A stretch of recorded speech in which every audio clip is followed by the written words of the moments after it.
partea a treia, dar trebuie să mă grăbesc să arăt și casa sorei mele. Aici este camera sorei cele mare și aici avem unde stăm. Aici este canapeaua, aici stă ele două.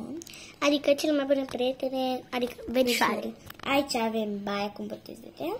Un loc de mini loc de joacă. Pentru Paco, pentru verișoara lui cea mică. Da. Aici e intrarea pe care...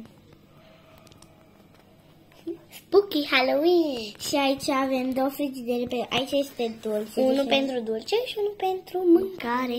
Dați un pic. Scuze. Avem masa. Aici avem și bagajele. Aici avem încă o cameră de oaspete. Lângă camera...